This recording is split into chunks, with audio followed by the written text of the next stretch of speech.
Sí, ya nos avisó que está grabando. Sí, Bueno, entonces, pues el seminario del día de hoy es sobre simulación de sistemas de producción animal. Lo va a impartir el doctor Raúl Vera Infanzón. Él es uruguayo, residente de Viña del Mar, que envidia, y divide su tiempo entre Chile y Colombia. Es ingeniero agrónomo de la Universidad de la República del Uruguay, de 1965 se graduó. Master of Science en Animal Science de la Universidad de California en Davis. Doctorado en nutrición con minors en biomatemáticas y química fisiológica. Y fue investigador visitante en Reading, en la Universidad de Reading, y también en el curso internacional de gestión de la investigación que se realizó en México. Tiene experiencia en docencia e investigación en Argentina, Brasil, Colombia y Chile. Ha sido investigador senior sobre sistemas de producción en el programa de pasturas tropicales de CIAT, luego fue líder de este por un par de años y también lideró el programa de Trópico Bajo y fue director de manejo de recursos naturales en el mismo CIAT. Tiene experiencia en el desarrollo de estrategias de investigación en pastos y ganadería en casi toda la América Latina tropical, sudeste de Asia y la África de habla francesa. Ha dirigido, codirigido y evaluado muchas tesis de grado y posgrado tanto en Chile como en Colombia, Brasil y Alemania. Consultor ocasional de la FAO, del Banco Interamericano de Desarrollo, del Banco Mundial y del consorcio CGIAR. Actualmente es investigador independiente y consultor ocasional. Tiene una amplia producción académica, entre lo que se cuenta 170 artículos en revistas indexadas, capítulos de libros, editor o coeditor de 4 libros y numerosas comunicaciones cortas en congresos internacionales y nacionales. Bueno, pues sin más que agregar, les vamos a oír al doctor Raúl Vera en esta interesante plática de simulación de sistemas de producción animal. Adelante, doctor. muchas gracias, Epigmenio. ¿Me siguen escuchando? Claro que sí. Ya, listo. Entonces comenzamos. Epigmenio ya mencionó el título de la presentación y un segundito. Ahí. Eh, Esta presentación refleja en realidad muchos años de experiencia en diferentes instituciones y de diferentes personas de quienes aprendí diversas cosas en diversos países. Espero que algo de todo eso se refleje. Comencé trabajando en simulación en la Universidad de California con eh, entre otros, con un biomatemático brillante, de quien aprendí muchísimo. En Brasil, con Brockington, uno de los pioneros, junto con Spedding, de Reading. Eh, en Brasil también trabajé algo en simulación con Pizarro, en fin, en CIAT, donde Philip Thornton hizo su postdoctorado conmigo y con Carlos Seré, Rubén Darío Estrada. En Chile, varios años en el grupo liderado por Claudio Aguilar, eh, que tuvo muchísimos estudiantes, y en particular Paula Toro Mujica, que heredó en realidad gran parte de su trabajo. Y actualmente estoy trabajando en forma independiente con Carlos Alberto Ramírez Restrepo, Rao, en Estados Unidos, Fan Oroyo, en Villavicencio, y hemos consultado con numerosos informantes calificados para mantenernos al tanto de lo que está ocurriendo. Mi propósito es tratar de contestar por lo menos parcialmente tres preguntas: el por qué, el cómo y el para qué de la simulación, del análisis de sistema y simulación en respuesta a preguntas específicas. Mi enfoque va a ser muy aplicado, muy focalizado en resolver problemas, tratar de entender y resolver problemas específicos, en lugar de grandes modelos de simulación que tratan de ser todo para todos.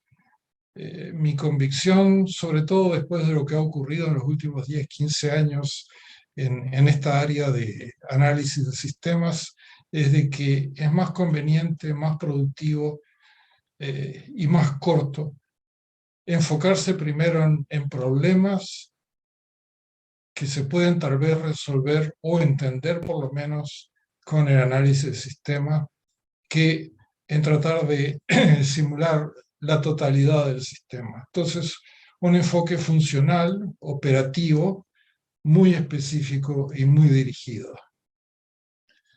Uno se pregunta, ¿por qué? ¿Por qué modelos? Bueno, en primer lugar, todas las decisiones humanas están basadas en modelos. La mayor parte subconscientes, inconscientes, intuitivos, pero por ejemplo, cuando uno va al banco, el funcionario del banco saca a reducir un modelo para determinar las condiciones del préstamo que uno va a pedir, o cuando uno va a comprar una casa, va con un modelo mental en mente sobre lo que espera, lo que quiere, y lo mismo con todas las decisiones importantes. Algunas decisiones se refieren a sistemas y procesos complejos, muy complejos, donde las soluciones y las respuestas no son intuitivas. Entonces, eso dificulta, a veces imposibilita, una toma de decisiones objetiva, en forma expedita. Muchas veces la intuición, la experiencia puede fallar, no siempre, pero ocurre. Entonces, en ese caso, los modelos pueden ayudar. ¿Y para qué? Bueno, en primer lugar, yo estoy convencido que es una forma importante de organizar nuestra comprensión del problema que queremos solucionar, del sistema que queremos entender. En segundo lugar, un modelo puede servir como una estructura, un esqueleto, para colgar nuestra concepción y nuestros datos, no necesariamente en forma cuantitativa, pero es una estructura que puede orientar en ver dónde encajan nuestra información, nuestra concepción del sistema, nuestros datos. Un poquito más adelante puede poner a prueba nuestras hipótesis. Y esto lleva muchas veces, o puede llevar, y ha llevado, a diseñar experimentos para validar hipótesis. Eso es bastante claro.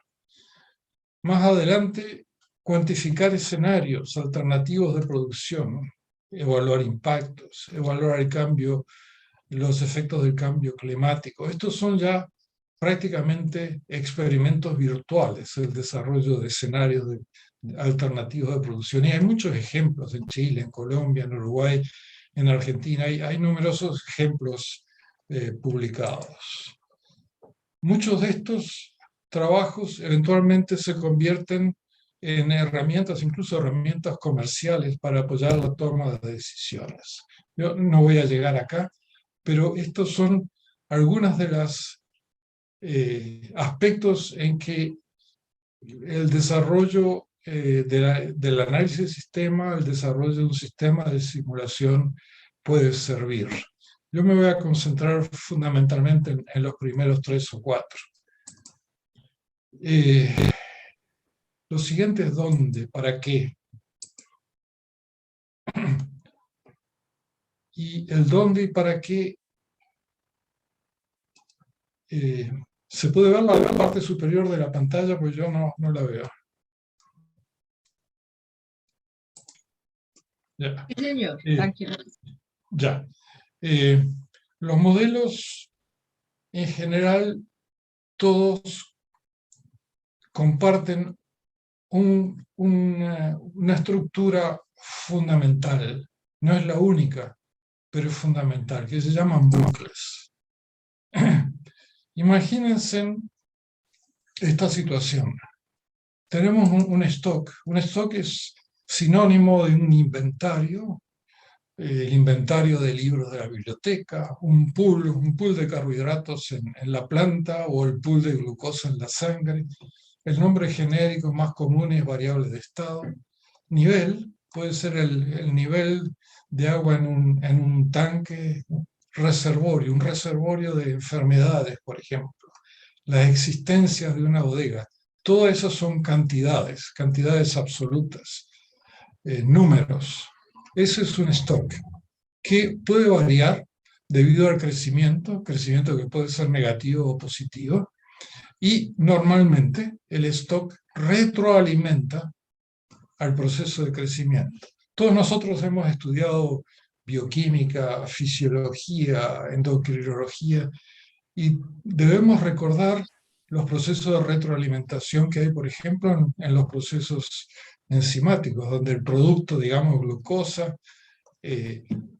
altera la tasa de cambio de la misma. Ese es el producto, es la retroalimentación, y este es el bucle. En este caso, que voy a desarrollar un poquitito este ejemplo, podemos tener otros elementos. Podemos tener, por ejemplo, un stock deseado. Imaginemos que el stock es el número de animales que tenemos en determinado momento y que queremos llegar a un cierto stock, supuestamente más grande, podría ser menor, normalmente es más grande que lo que tenemos actualmente, y eso se demora algún tiempo. Todo esto va a determinar la dinámica del sistema. El stock deseado y el ajuste son variables, inputs, que provee el usuario. Y este tipo de modelito muy sencillo, que puede ser mucho más elaborado, obviamente, se denomina un modelo que busca un objetivo, Goal Seeking Model. Aspira a llegar al stock deseado. Esta retroalimentación, si tiene demoras en ocurrir, puede llevar a oscilaciones en el sistema, pero no lo voy a elaborar más que ahí. ¿Cómo funciona esto? Bueno, supóngase que tenemos un stock inicial de 10 animales. Deseamos llegar a 100. Y esto se va a demorar meses, años, lo que fuera. En este caso puse meses. El crecimiento, entonces, es una función de la diferencia entre lo que quisiéramos tener y lo que tenemos de hecho, dividido por el ajuste. Esta ecuación tan sencilla es una ecuación diferencial. Si se acuerdan algo de los sustos que pasaron cuando estudiaron cálculo, si es que estudiaron cálculo, verán que esta es una ecuación diferencial muy sencilla, que de hecho es tan sencilla que tiene solución analítica. Y el stock es la integral de esa ecuación diferencial.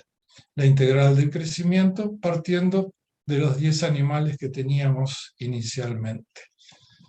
Y aquí está el comportamiento del crecimiento. El stock deseado obviamente es una constante. Nuestro stock, que es la integral, esta integral de aquí, va a ir creciendo en forma asintótica. Y bueno, como decía, el ajuste en este caso es constante. Esto es una estructura básica, es elemental de cualquier sistema simulado, de cualquier simulación. Y vamos a ver uno o dos ejemplos más. Pero tengámoslo presente, por favor, porque estos bucles son importantes. Aquí el stock afecta al crecimiento, el crecimiento afecta al stock. Esa es la esencia del bucle.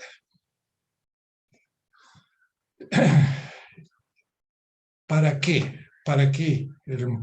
Bueno, un modelo, como decía antes, puede anclar, puede colgar, puede ubicar nuestros conocimientos, suposiciones, estimaciones en una estructura más o menos formal.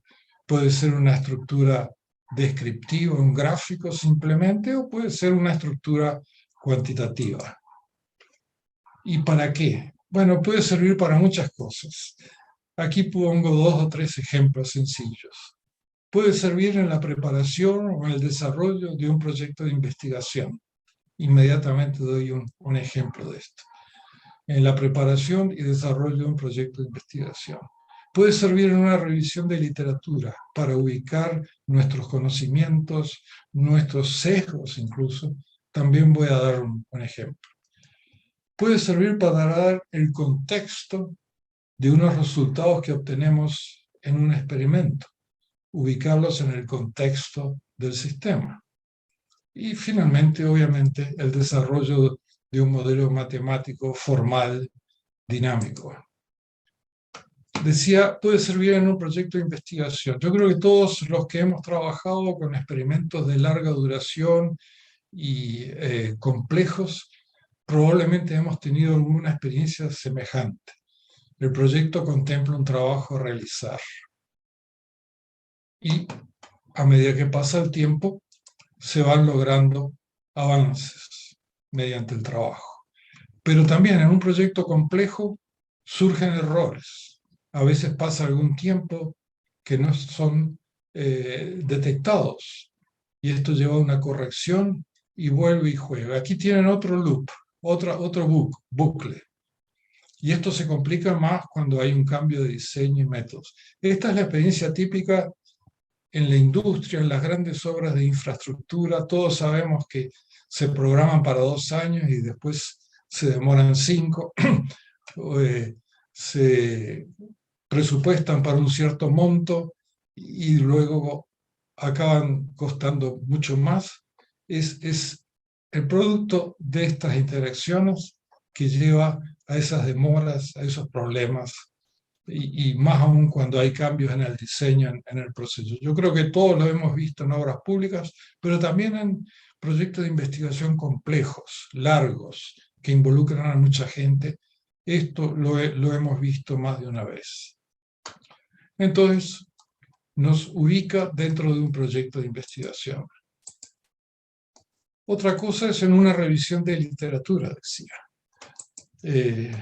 Ayarse y colaboradores utilizaron como marco de referencia, sin ponerle números, un modelo conceptual sobre la dinámica del carbono en un sistema agropastoril.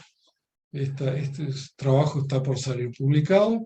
Básicamente, no voy a entrar en detalles, este es un modelito muy, muy simplificado de la realidad, pero ubicaba 4 pools, 4 stocks, y la revisión de literatura se refiere a ellos y se refiere a los procesos de crecimiento, de cambio en cada uno de ellos. Entonces, en este caso, este gráfico, que como digo, no pasa de ser un gráfico, pues no tiene números, sirve como esqueleto para ir colocando en la revisión de literatura los temas y las dinámicas que afectan los cambios de biomasa aérea, a litera, a las raíces y finalmente al carbono orgánico. Este es otro ejemplo de un análisis de sistemas basado en modelos que sirve para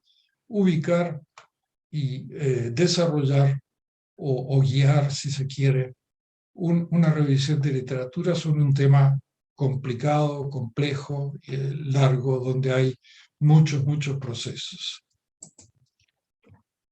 Vamos a pasar a una situación un poco más cercana en términos de producción animal. Me llamó mucho la atención ver en una revista de divulgación para ganaderos y también en la página web de unos ranchos americanos que hablan de sistemas, y no cualquier sistema, de sistemas complejos. Dice, los ranchos son sistemas complejos y un cambio puede resultar en cualquier número de resultados no previstos. Eso define claramente un sistema complejo. Y esto lo volvió a reiterarse en otro número de la revista y curiosamente, aún más curioso, en la página web de un rancho americano. De modo que, obviamente, en algunos ambientes productivos hay conciencia de lo complejo que es el manejo de estos sistemas. ¿Por qué? Porque incluyen variaciones temporales, incluyen variaciones espaciales, hay interacciones, hay procesos cíclicos regulares o irregulares, cambios en la gestión y cambios en la escala. Y este trabajo, publicado en los archivos por dos autores argentinos, es muy pertinente.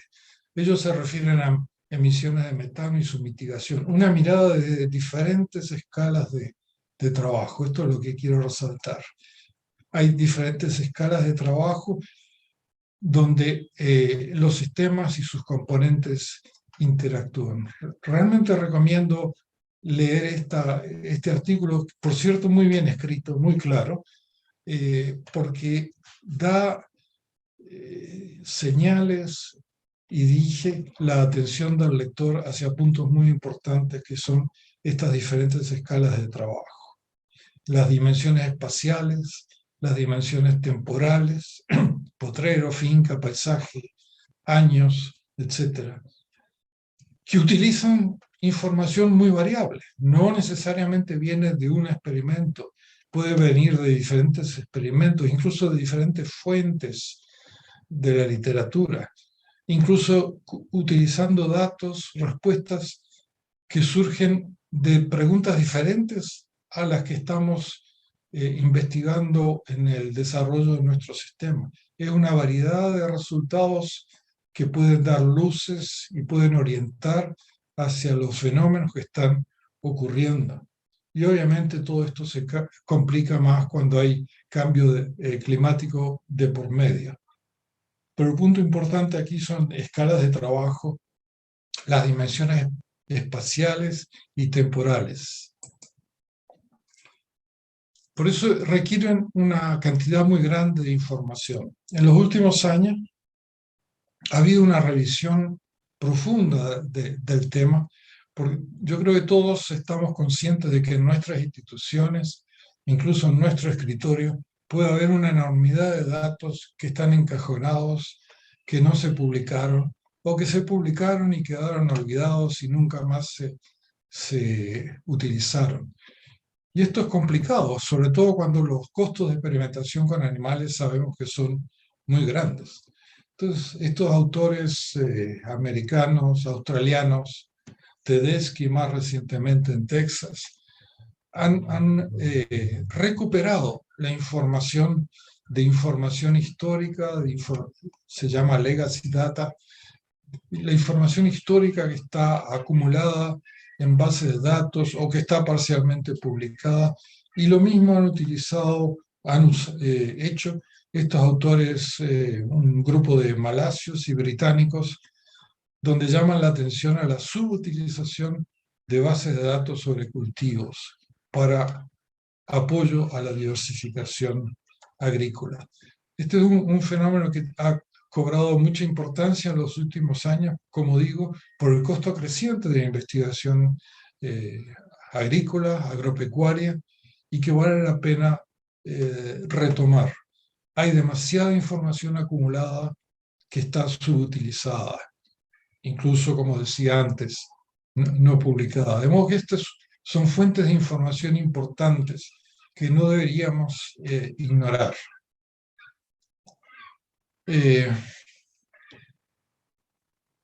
Los modelos, el tiempo es, en última instancia, la variable independiente por excelencia. En el primer slide que presenté, recuerdo del crecimiento, el aumento del stock, era todo función del tiempo. A medida que pasa el tiempo, ocurren cambios en los sistemas, de modo que la variable independiente por excelencia es la que finalmente determina todo. Y aquí consideramos que si la variable tiempo se considera continua, entonces la evolución se estudia mediante ecuaciones diferenciales. di el ejemplo en ese primer slide donde mostraba un bucle.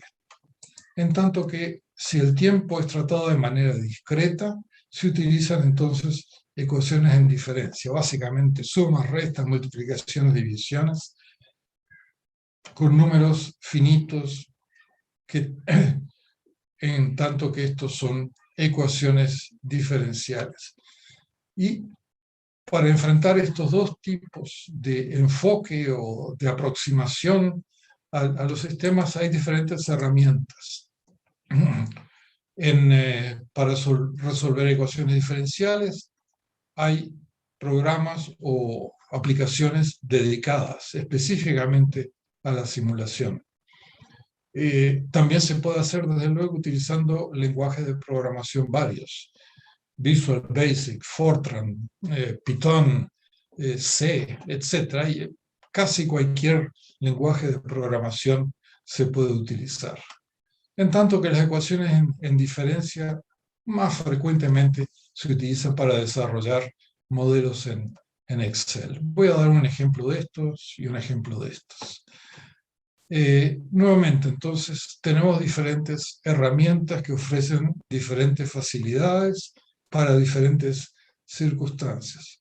Pero es muy fácil comenzar con un programa sencillo, un modelo sencillo en Excel, y a medida que se complica y verificamos que nuestra estructura del modelo es razonable, uno puede pasar a uno de estos programas dedicados por facilitar los cálculos y la diagramación. Lo vamos a ver en un instante. Pero comencemos con Excel.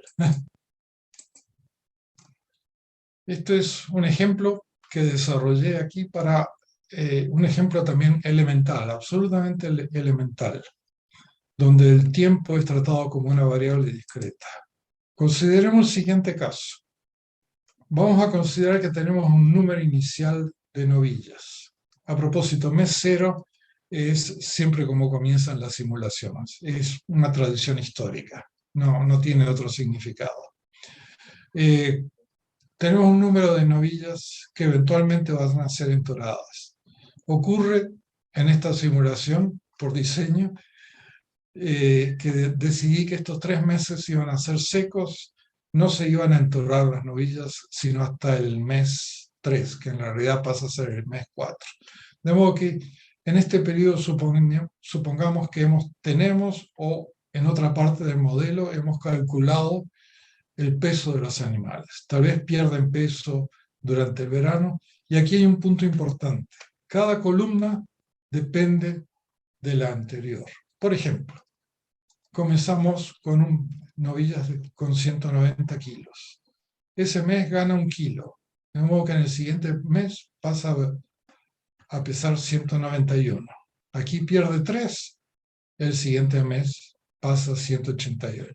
Y así sucesivamente. Esta es la mecánica de todo modelo en Excel. Absolutamente de todo modelo. Cada columna, que representa una unidad de tiempo, está influenciada por los resultados en la columna anterior. Supongamos al mismo tiempo que tenemos alguna forma de calcular la probabilidad de concepción en cada uno de esos meses. Esto es más o menos arbitrario, pero está basado en una ecuación real. Y aquí va a pasar lo mismo. Aquí hay una probabilidad de concepción del 6%, quiere decir que de estas 100 van a concebir 6. El próximo mes, entonces, quedan 94 vacías y 6 preñadas. Nuevamente, cada columna depende del valor anterior. Aquí conciben otras 6, de modo que las 94 pasan a ser 88. Ignoremos los decimales, que es producto de las divisiones en Excel. Esto normalmente se ignora. Y así sucesivamente. Y este es el punto clave de cualquier modelo hecho en Excel.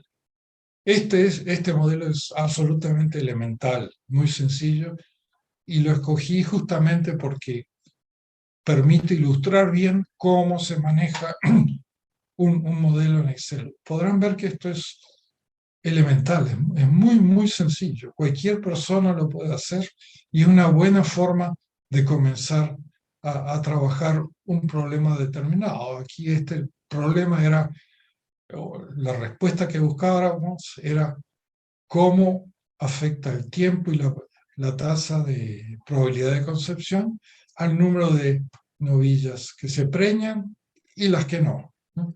Entonces, al cabo de 11 meses, pues quedan 24 vacías de las anteriores, etc. Esa es la mecánica básicamente de cualquier modelo en Excel. Desde luego, en la realidad puede ser mucho más complejo.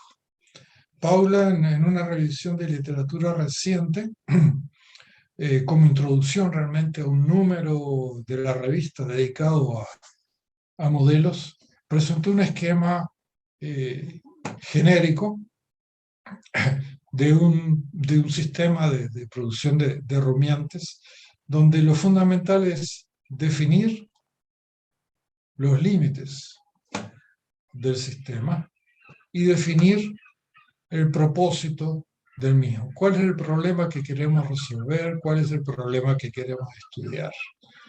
Va a haber insumos externos, combustibles, alimentos, electricidad, gestión, que no está incluido aquí, fertilizantes, esos son elementos externos. Y el sistema también va a producir externalidades, va a vender animales, va a producir gases de efecto invernadero y eventualmente todo este conjunto de datos puede llevar a estimar nuestra huella del carbono. Voy a dar un ejemplo de esto también. Pero básicamente los puntos es definir con precisión los límites del sistema, qué es lo que está contenido dentro, cuáles son los insumos externos, cuáles son los productos externos. Y aquí pasamos a un modelo real desarrollado por Carlos Alberto Ramírez, donde básicamente se compararon dos estrategias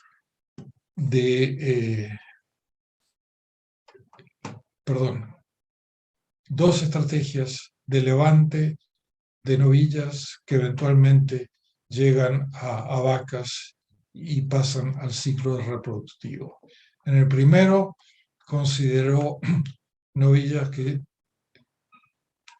nacieron y se levantaron en sabana hasta los 270 kilos, versus novillas que nacieron y se levantaron en braquera de Cumbres. Una vez que llegan a los 270 kilos, todas pasan a braquera de Cumbres en este caso. Y atraviesan 6 ciclos reproductivos, desde el entore, la gestación, lactación, hasta que se secan. Al cabo de los 6 ciclos reproductivos salen como vacas de descarte, que se engordan y se venden. Y aquí nuevamente entonces el cuadrado externo delimita el sistema, los insumos que son suplementos minerales, los fertilizantes dedicados y la maquinaria necesaria para establecer el braquera de Cummins y las decisiones de manejo. En tanto que el sistema vende vacas, vende destetos, produce gases de efecto invernadero, con la finalidad eventualmente de evaluar nuevamente el balance de carbono del sistema. Esto desarrollado en Excel es un monstruo, es inmensamente grande. Una sola página de un archivo de Excel tiene 38.000 celdas y tiene varias páginas. De modo que aquí es donde se complican las cosas con Excel. Es difícil seguirle la pista a las cosas, requiere extrema disciplina y muchas veces, inevitablemente, se cometen errores. Pero se puede hacer en Excel y de hecho está hecho en este caso.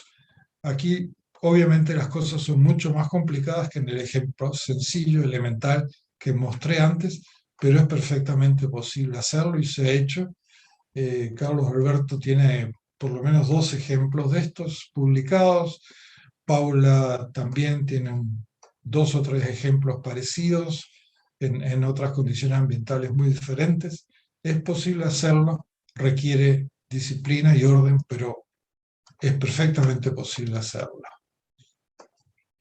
Finalmente, todo eso es para, como decía, tratar de evaluar el balance de carbono. Aquí tenemos el escenario donde los animales estuvieron todo el tiempo en braquiarias decumbens, y aquí el escenario donde los animales se levantaron en sabana y después pasaron a braquiarias decumbens. No voy a describir los números ni discutirlos, pues no es el propósito de esta presentación, sino básicamente que toda esa enormidad de cálculos que se han hecho en Excel en este caso, llevan a este resultado final, donde tratamos de evaluar en cada uno de los subsistemas, en este caso las novillas, las vacas de descarte, las emisiones de carbono, y se contrastan con la acumulación de carbono en el suelo a lo largo de prácticamente 11 años. De modo que toda esa enormidad de cálculos eventualmente se resume en estos datos que parecen relativamente sencillos, pero que obviamente hay mucho trabajo atrás de él. Como decía, planillas en Excel grandes, relativamente complejas, que se demoran 1 o 2 años a veces en desarrollarlas. Es más fácil hacerlo muchas veces utilizando un software dedicado. Vamos a considerar aquí un modelo reciente que desarrollamos sobre las consecuencias de intensificación gradual de un sistema de cría extensivo mediante la introducción de pastos mejorados. Esta es una curiosidad que tuvimos durante mucho tiempo. ¿Qué pasa realmente cuando un sistema de cría, que de por sí es complejo, se intensifica mediante la introducción de pastos mejorados o alguna otra tecnología? En este caso, escogimos el caso de pastos mejorados para las sabanas de los llanos colombianos. Y contempla el cálculo de las emisiones, la huella de carbono en 2 ecosistemas contrastantes. Y aquí volvemos al uso de los bucles que mostraba inicialmente. Esta es una simplificación extrema del modelo, que es mucho más complejo, pero que está basado nuevamente en aquellos bucles que yo mostré en la primera diapositiva. En este caso, nuevamente, hay una definición del sistema muy concreta, un sistema de cría basado en sabana con o sin el agregado de pastos sembrados. Los ingresos externos del sistema son los suplementos minerales y los fertilizantes y maquinaria que hace falta para establecer las pasturas. Los egresos del sistema son, como siempre, los gases de efecto invernadero, las ventas de animales, la interacción planta-suelo, también con emisiones de gases invernaderos, y la interacción con el carbono del suelo, en 2 ecosistemas diferentes. Este ecosistema se llama serranía, como pueden ver, una topografía muy quebrada, y aquí este otro son el altillanura plana. Estos son ejemplos tomados de 2 fincas reales, una en la serranía con 1.700 hectáreas, donde solamente el 20% era cultivable o fue cultivable, otra en la altillanura con 400 y pocos hectáreas totalmente cultivadas. Entonces tenemos 2 ecosistemas, 2 estrategias de desarrollo en cada una, que las voy a mencionar en un minuto, más el control de sabana nativa, asumiendo que durante todo el tiempo de la simulación hubiera permanecido como tal.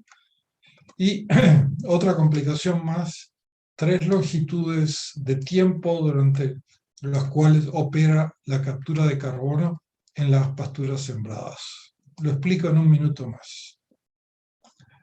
Esto es un modelo más complejo, evidentemente.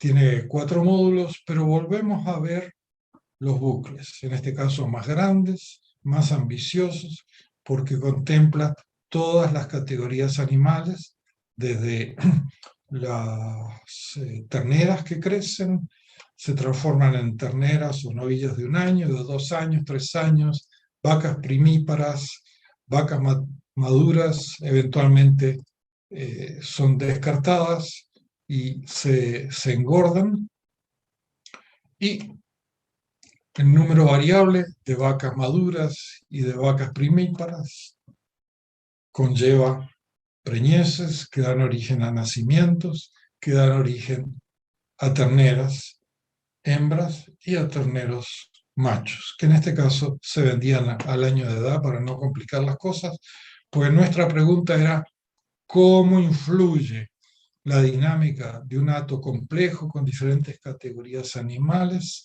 en la dinámica de los gases de invernadero en este sistema? Entonces, tiene 4 módulos, que es la cadena de producción que estoy mostrando acá. Un módulo donde se computan pesos, otro módulo donde se computa el metano entérico y un modelo de gestión para asegurarse de que las cargas son compatibles con las superficies de sabana y de pastos sembrados que hay. Entonces, básicamente, aquí había varias estrategias. Como decía, un control en sabana. Durante los 30 años de la simulación, ese control permanece en sabana. Es nuestro control negativo, real, que existió. Otra estrategia que se basa en la introducción de pastos de gramínea y leguminosa o de braquiaria humícola en la serranía. Y aquí entonces volvemos a ver cosas que ya mencioné antes. El crecimiento sigmoide que vimos en el primer slide, en el primer bucle, con oscilaciones propias de los cambios que ocurren cuando se van introduciendo gradualmente áreas crecientes de pastos sembrados. Tal como era de esperar, la sabana es relativamente constante, pero aquí, a medida que se introducen pastos, el sistema sufre oscilaciones, aquí muy moderadas por la escala, pero son considerables, y también está expuesto a un crecimiento asintótico sigmoide, que se ve más claramente en este caso de los pastos de gramínea y leguminosas en la sabana plana, que es la que tiene la mayor capacidad de carga y además donde fue totalmente transformada a pastos sembrados. En cambio acá, solamente 20% del área fue convertida a pastos sembrados, el 80% permanece en sabana. Ambos sistemas muestran oscilaciones, ambos sistemas muestran un crecimiento asintótico a medida que pasa el tiempo. Entonces, parte de la respuesta que queríamos buscar está aquí. Hay oscilaciones que van a obviamente presentar desafíos para el productor en cuanto a la toma de decisiones. Y aquí se ve más claramente si uno computa el metano entérico emitido en kilos por kilo de peso vivo vendido. Tal como era de esperar, en la sabana es más alto, la sabana nativa, nuestros controles negativos, y vean las oscilaciones que ocurren a lo largo del tiempo en los sistemas que incluyen pastos sembrados. Nuevamente, el tipo de respuesta que buscábamos se refleja muy claramente aquí en la oscilación, en la producción de gases de efecto invernadero. Todo esto para llegar nuevamente a un punto final que no estaba previsto. Esto surge del análisis de los resultados. No es producto del cómputo propiamente en el modelaje, sino trabajo con los resultados que dio los sistemas simulados. Aquí vemos la relación entre los carbono capturado y carbono emitido en 3 sistemas. Control en sabana con braquiaria humidícola, en altillanura plana también con braquiaria humidícola y en altillanura plana con la asociación gramínea leguminosa. Y vean la sensibilidad de los sistemas estos a nuestros supuestos en cuanto a cuántos años o durante cuántos años el suelo es capaz de acumular carbono. Esto surgió una pregunta de un revisor de la primera versión de este artículo que nos cuestionó seriamente cuántos años podía estas pasturas fijar carbono. Entonces decidimos mirarlo acá. Y vean, esto es muy interesante. Inicialmente, y dependiendo de la cantidad de años que pueda fijar carbono el suelo, el sistema puede ser un emisor neto, donde las emisiones superan la captura. Y si cambia los años en que el carbono es fijado o en que el suelo es capaz de fijar carbono, entonces pasa a ser un sistema de captura positiva. El sistema muestra una captura neta.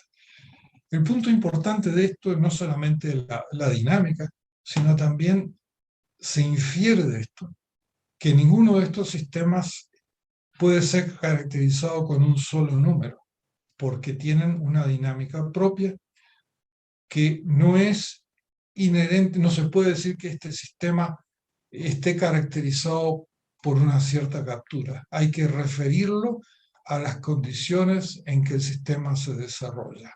Lo mismo acá. Esto no es un fenómeno que haya sido documentado en la medida que sabemos. Sigue siendo una hipótesis, pero una hipótesis levantada por el modelo de simulación y que no habíamos contemplado en absoluto cuando se comenzó a trabajar en este problema.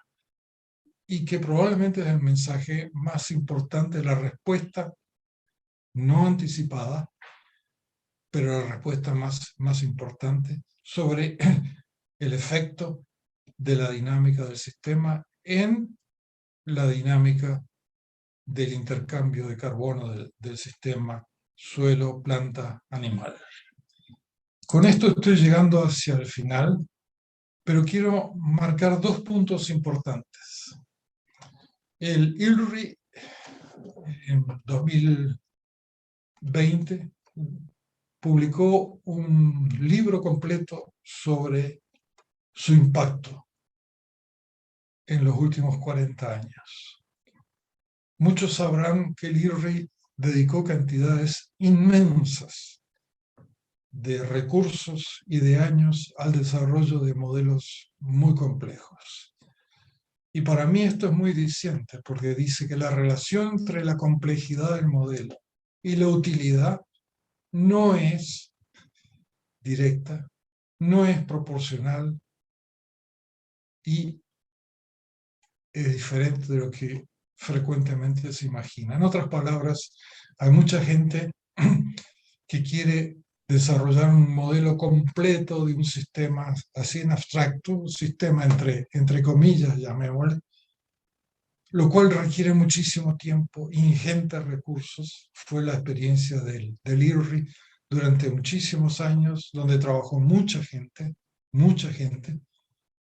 y cuando revén críticamente su trabajo pasado, llegan a esta conclusión, lo cual lo anticipaba un consultor industrial muy tradicional, que dice, siempre es bueno comenzar en forma simple. Hay un trade-off entre simplicidad y precisión. Modelos simples obviamente son más fáciles de interpretar y de entender. Frecuentemente el modelo simple lo lleva a adelantar el 90% del trabajo. Y a lo mejor se hacen en poco tiempo. Él dice pocas horas, esto es un cuento chino, pero lleva mucho, mucho menos tiempo. En tanto que un modelo complejo, definitivamente, como lo demuestra el trabajo realizado en IRRI, un modelo complejo puede llevar mucho, mucho tiempo y la ganancia es marginal. Esto proviene de una amplísima experiencia en la industria aeronáutica, en la industria naval, en el comercio, donde este consultor y muchos otros han tenido mucha, mucha experiencia. De modo que el punto es comenzar simple, con un modelo simple que responda nuevamente en forma pragmática a una pregunta o preguntas que nos estamos haciendo. En resumen, entonces, y ahora sí para terminar, modelo puede servir como estructura o esqueleto para colocar, para colgar nuestros conocimientos, datos, hipótesis, incluso nuestros sesgos. Para ello es necesario recopilar y documentar muy bien los datos propios de la literatura, de otros experimentos, datos de finca. En algún momento todo eso puede servir, pero hay que documentarlo muy cuidadosamente porque hay mucho trabajo y a medida que pasa el tiempo uno se le olvida de dónde salió determinado parámetro, de dónde salió determinado dato, de dónde salió determinada interpretación de los datos. De modo que hay que documentarlo bien y recopilarlo cuidadosamente. Esto exige, obviamente, leer bastante, examinar lo que hay en los archivos propios y en la literatura propia y de colegas. Y reitero una vez más, lo cual ya lo he mencionado varias veces, empezar con la estructura más simple posible para resolver y entender un problema específico. No vamos a resolver el mundo, no vamos a resolver el país, vamos a buscar respuestas a un problema específico, concreto, en determinadas circunstancias.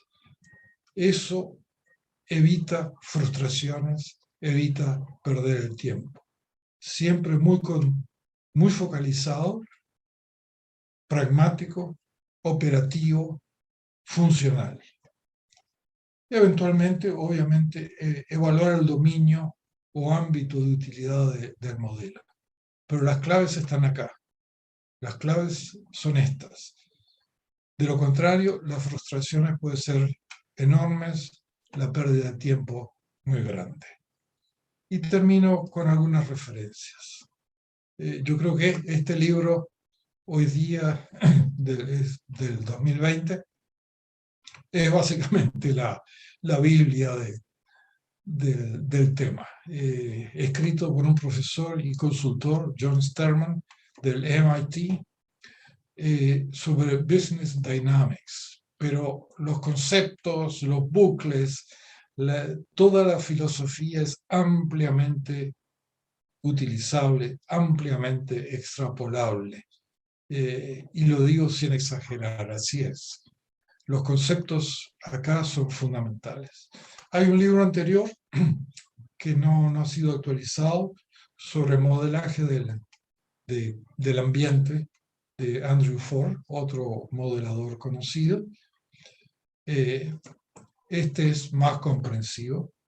Y si uno quiere entender un poquito más de la filosofía, atrás de todo esto hay una filosofía, evidentemente, sobre el pensamiento y el análisis de sistemas. Este es el libro clave, un libro un poquito más de difícil digestión, pero muy interesante. Y luego hay una variedad enorme de libros muy aplicados a modelaje de células, flujos, de epidemias, muy en boga hoy día con la epidemia del COVID, modelaje del ambiente, gran cantidad de libros. Este es apenas un ejemplo. Y luego otros muy, muy específicos de demografía matemática, que es otro tema muy importante en demografía de poblaciones y todo lo que eso implica, un tema grande, complejo, muy interesante también. Y nosotros utilizamos algo de demografía cuando examinamos la dinámica de un hato de cría, por ejemplo. Eso es la demografía del hato. Básicamente eso es lo que tenía para contarles. Les agradezco la atención y el tiempo y estoy a disposición. Muchas gracias.